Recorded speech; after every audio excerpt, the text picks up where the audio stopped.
So, how did we do on our analysis of the VP pick?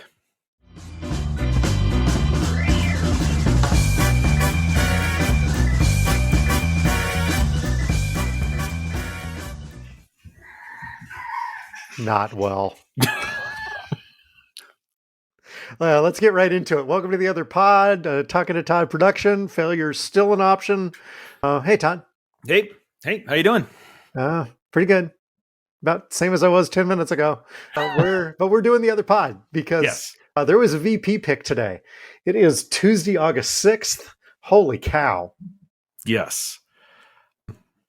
Yeah, and we spent a bit of time last week analyzing all of them, and I think I fairly quickly dismissed Tim Walz from Minnesota. Well, we focused on everybody else. That was by design. We had inside information, and we were trying to. Nope, that's not this podcast. Yeah, we just missed it. So I don't know. What's your thoughts?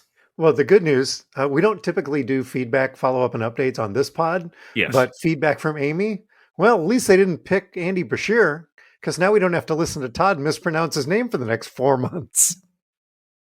That's fair. Yeah. Would be really bad if is it Dana Bash would then interview Bashir and then yeah. Anyway, and then they could get the guy from Ocean's 11, Basher. Yeah, with his really bad Cockney accent. Yeah. Okay, so it's Tim Walz from Minnesota. Yeah, did you see the T-shirt that Raygun released almost immediately? What was that? Balls to the walls. When this came out, we texted a little bit, and I believe my answer was, because my first thought was, oh crap, it's another Tim Kaine. He is no Tim Kaine. I know Tim Kaine. No, wait, that's not this VP debate. Yeah, I will say I've seen that from multiple people of, remember Tim Kaine ran for VP in 2016? And once he lost, that was the last time you saw him on the national stage. Like, nice guy, competent guy, probably would make a very good vice president, but didn't move the needle on much. Absolutely did not. That if there's a better way to define Tim Kaine, did not move the needle. Yeah. Now, according to so when I was looking at this, I was like, boy, I hope Tim's gonna maybe move the needle. There is hope, and there might be potentially one of the reasons why he was picked is because of how good he is on messaging. He's the one that started the Republicans are weird. That came from him. Yep. But according to CNN, during recent remarks at the White Dudes for Harris fundraiser on YouTube, which then got the account blocked by Elon because they raised a lot of money, they said he made a rough and ready case for Harris before would-be small dollar donors. And then this is what he said, quote, how often in 100 days do you get a chance to, try this again. How often in 100 days do you get to change the trajectory of the world? How often in 100 days do you get to do something that's going to impact generations to come? Okay. Perfectly fine speech, right? Next line. And how often in the world do you make that bastard wake up afterwards and knowing that a black woman kicked his ass and sent him on the road? Oh, not Tim Kaine. Nope. He came to play. Gloves are off. So, teacher. Yep. Football coach. Yep. 24 years in the National Guard. I believe in artillery. I think. Congress governor. And my thought was, hearing that, I'm like, oh, you know what we need? We need what the Democrats are looking for, right? We need a little less teacher and a little more football coach. But this is also the football coach that in the 90s was the sponsor for the Gay Straight Alliance, because he said the football coach who's the soldier and is straight and is married is the guy who needs to sponsor this. I mean, Yes. he has a long history of stepping up when somebody needs to step up. Yes.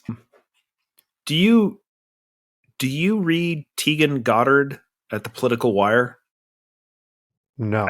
I don't know either. Just one of the sites I listened to said, in many ways, Tim Walz is the person J.D. Vance pretends to be. He's an authentic, decent, and normal guy. Oh, okay. Okay.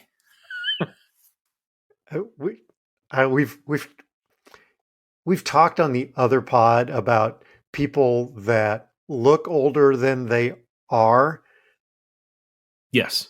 He and Kamala are the same age. Do you realize that? He's like 6 to 8 months older, but basically the same age. Yes. Yeah, basically this. And he looks way older, or she looks not as old as she. I don't know which is. I mean, not that it particularly matters, but boy, does he. If you were thinking, draw me a picture of a Midwestern dad. I think it gets back to, yes. I mean, in addition to the policy, the long-term policy, willing to stand up for the things that the overall Democratic Party believes in, having been a governor and gotten things passed, which of course will be used, in the campaign. Oh, do you want the rest of the country to be like Minnesota? A lot worse places. I mean, anyway, I could do without the 18 feet of snow every year. But I don't think that's the governor. I don't think the governor's in charge of that. No, right? But do I have a problem with my tax dollars going to feed hungry kids? No. Yeah. Right.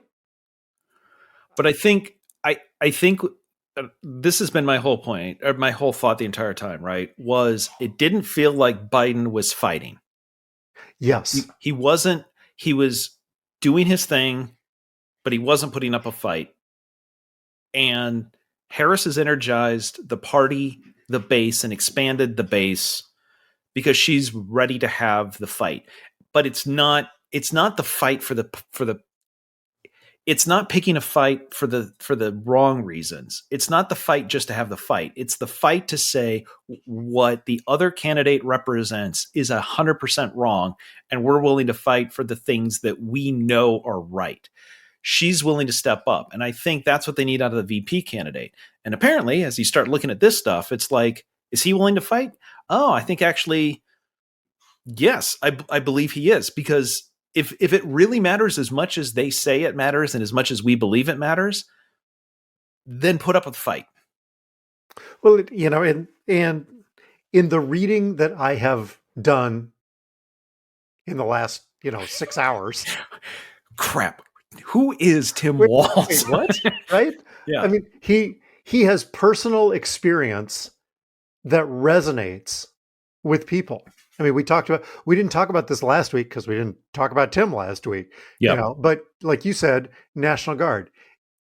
He and his wife had their kids through in vitro.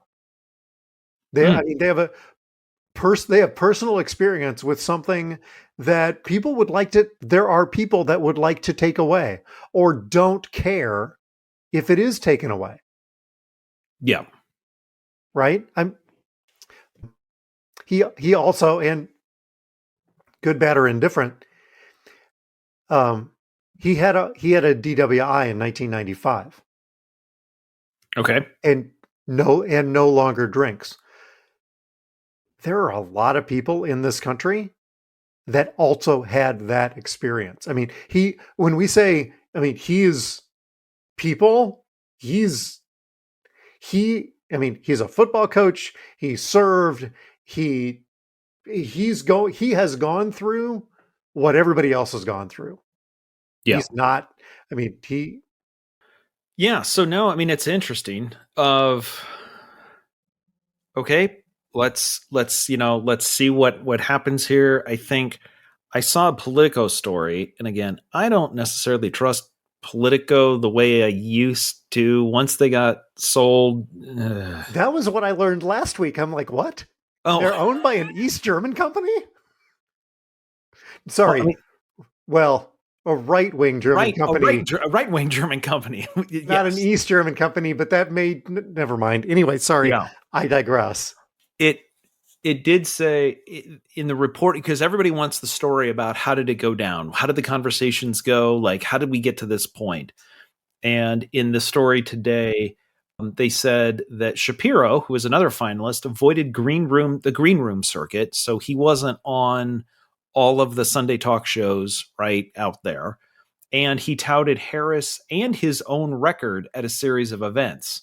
So at a pro-Harris event in Philadelphia, it turned into a Shapiro for VP event. And it said his style was seen by at least some in Harris's world as showboating. One senior Democrat in touch with Harris's team called it counterproductive. So, which does get to that. Again, there was a different vibe. Again, I think that was also from potentially from Politico stating, does he have too much of his own agenda going here? I think the other thing that this brings into play, because he's Harris's age, you're not going to get Walz positioning him.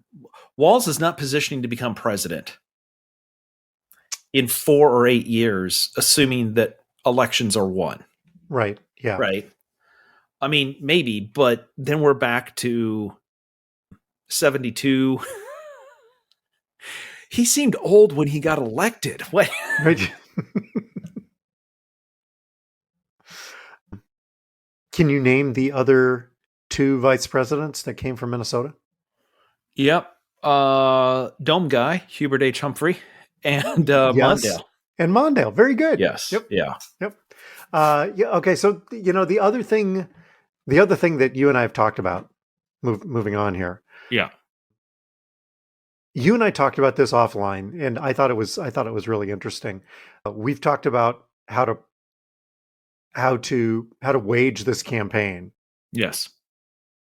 If you were these candidates, yeah, how would you talk about the opposition?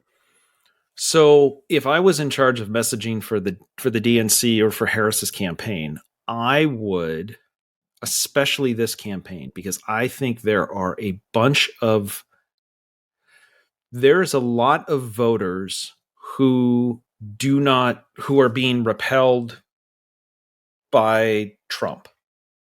I think what you need to do is don't repel the voters. So I would make it a blanket statement across everybody that we are never going to say the Republicans want to do this. Never say that. I would specifically say the people currently running the Republican Party want to take away access to women's health. The people currently running the Republican Party want to make voting more difficult. The people currently running the Republican Party want to give massive tax breaks to Silicon Valley billionaires while increasing food prices by raising tariffs, right? Yeah. What it does is you do not want to alienate in any way, shape, or form. You do not want to do the Hillary Clinton deplorables line. That's a problem. Yes. You want to say, I'm not against Republicans. I'm against the people currently, and I would use that, currently leading the Republican Party. I would give people space to say, she's not arguing against. Now, again, the Republican platform is not do a lot of Republicans agree with that? Yes, they do. But you don't need to call that out. You just need to say, I'm against the people who are currently running the Republican Party. Because you can make a strong case that the least Republican people in the Republican Party are the leaders of the Republican Party. The candidate has for years complained about rhinos, right? Republican in name only. Yes. If there is anybody who is a Republican in name only, it's Trump. Yes. So give them the space, give them the ability to separate themselves from Trump and his family who's running the party, and give them an out. Give people the ability and give them the space to make a decision that would be beneficial. Well, and really that's what Walz said. The leadership is weird. Yeah. Vance, Trump, the leadership, these are weird people. I mean, some of these ideas are just out there, right? and not attacking Republicans. You're right. Attacking the leadership. It's the leadership that and here's the thing. I think overwhelmingly friends that I have that are strong, solid Republicans believe in government, believe in free and fair elections. And we may disagree about the path to good government, support people, make sure the roads are built and the bridges don't fall down and things. We may disagree in terms of the path, right? But we agree that government has a place, as opposed to the leadership right now in the Republican Party believes the government is there wholly for the purpose of supporting Donald Trump. Prosecution, fundraising, making my own business deals, funding my family. Yes. Yeah. I mean, I think to your point, literally from the beginning of the country, there is a tension between what is the role of the government in this country.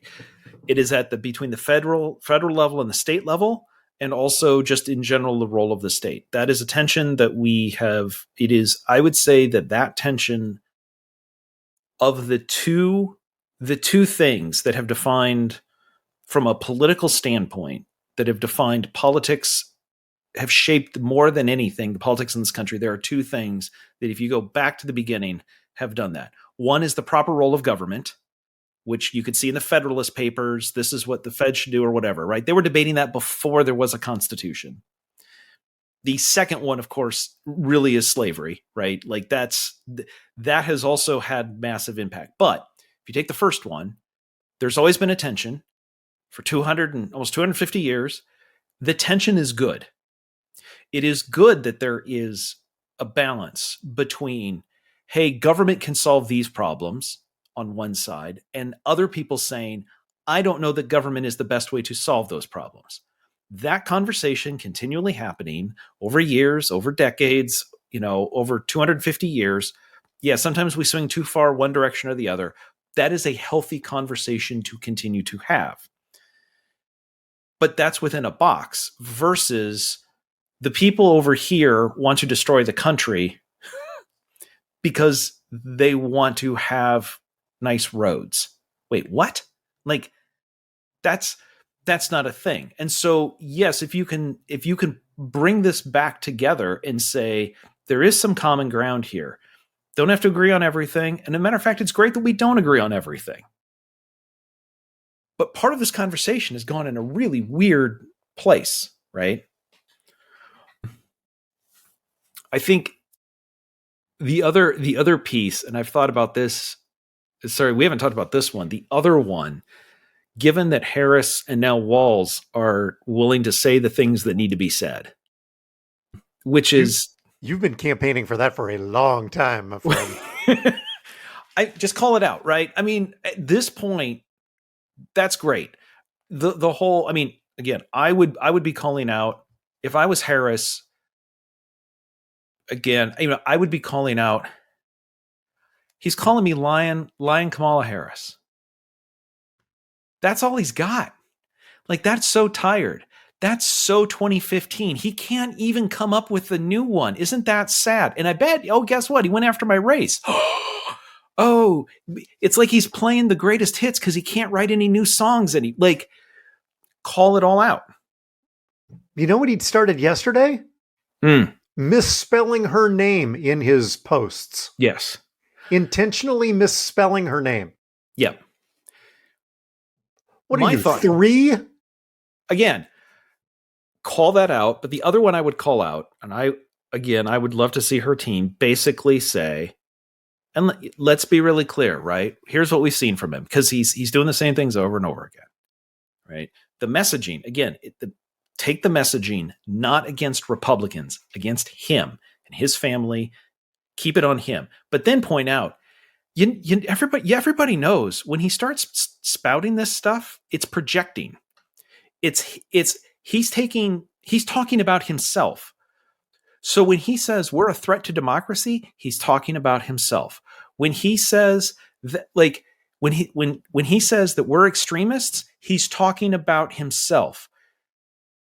Take his rhetoric and turn it into, I mean, you could even see, if you want to do like a call and response thing with an arena, when he says this about us, everybody shouts, he's talking about himself. Can you imagine, like, because everything that then comes out is just going to, like, you're going to hear, oh yeah, he's talking about himself. He's talking about himself. He's talking about, and of course, the beauty of it is everybody knows it's true because that's all he wants to talk about is himself. But I mean, he spent the last 5 years complaining about the Biden crime family. If there's a crime family out there, I would call it more of a grifting family than a crime family. That's okay. Yeah. Yeah. I mean, because most crime families are pretty good at what they do. These are more grifters. Is it a crime to leave a bear in the park? Speaking of crime families, I don't know that that's a, never mind. Maybe that's a bridge too far. I see what you did there. That was not intentional, but it came out okay. Yes. So, yes, I would, back to the messaging. I would put, they've already got the weird, right? Yep. And again, it's not that Republicans are weird. Republicans are not weird. Republicans are your next door neighbor. They're the ones that you see in the park. They're the ones that are, like, again, not Republicans. Those people are weird. And again, so far, the weird people don't have a defense against that, because what ends up happening is, in their effort to prove that they're not weird, they get weirder. What, you probably said this 10 years ago, maybe longer, about if the extremes of the party of each of the parties take over. Yes. You remember this? Which world do you want to live in? My extreme or the other extreme? Which one of those two? If those are your options, and that and some extremes have taken over that party. It's that leadership. Again, though, and I think it's okay as part of the messaging. I think the Democrats have let them, everything is extremist, right? Oh, you're so extreme. Again, part of your messaging. Are you saying that we should, as the richest country in the world with the most resources, are you saying that we should try to figure out how to reduce the number of children that live in poverty? That's extreme. Like, call out, hey, by the way, if a woman needs a medical procedure to save her life, the government will allow it. That's extreme. I would call out and then push back the other way, right? Call it all out. And again, shape it so that, again, if you're going after the weird thing, go after this is an extreme. And the Democrats have the issue of, yes, there are people who are in positions of power. I would say the most extreme people in the House, Senate of Democrats, if you looked at sort of literally measuring extreme, the furthest left that we have is nowhere near the furthest right that we have of people who actually get to make policy and vote on stuff. I generally, the difference is the people who are running the party on the left are not out there, right? Right. And the people Right. running the Republican Party are the ones that are out there, right? Which is why you need to call attention to it and bring the space back. Or at the very least, in Trump's case, doesn't care. Well, that's true. Yes. Whatever gets me elected and makes me money. Oh, Yes. that's the policy you want? That makes people vote? Sure, whatever. I don't care. He doesn't care. One small thing, and this is where Walz, again, this would actually be kind of fun to be on the messaging. Like, guys, here's some messaging. Let's do this. Especially from Walz, being in the National Guard for 24 years. This is one small thing, but I think it proves what you're talking about, and it proves the point, which is, if you remember, during Trump's presidency, he always referred to my generals. My generals my generals, Yes. blah, blah, blah. Yeah. If I'm Walz, and again, because of he served, this would be great coming from him. Donald Trump, I would do this message, is he sees the government as his. The government doesn't belong to him. It belongs to us. They aren't his generals. They are our generals. Right? The difference in my generals and our generals is the entire country. It's the difference between freedom and not freedom. They serve the United States.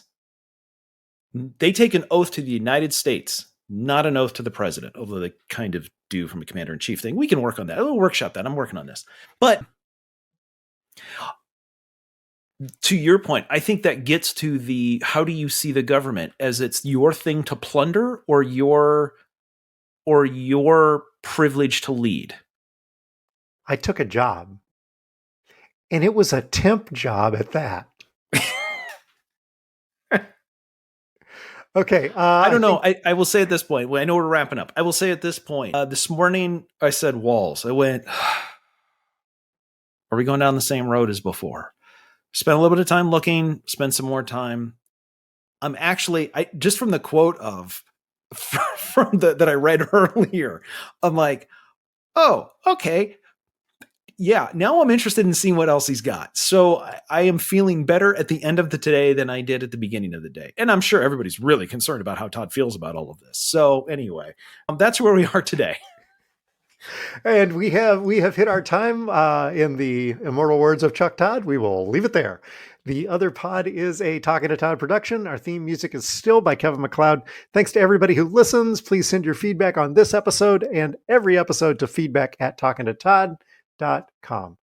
Todd? Is the governor in charge of how much it snows? This site says it is. Apparently, it's his snow. Well, it's on the internet. It's got to be true. It's got to be true. I should fact check that. I don't know where.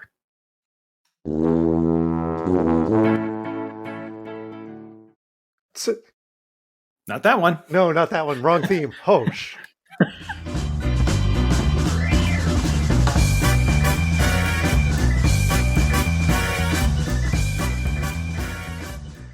You do 2 pods in one night. That's what you get.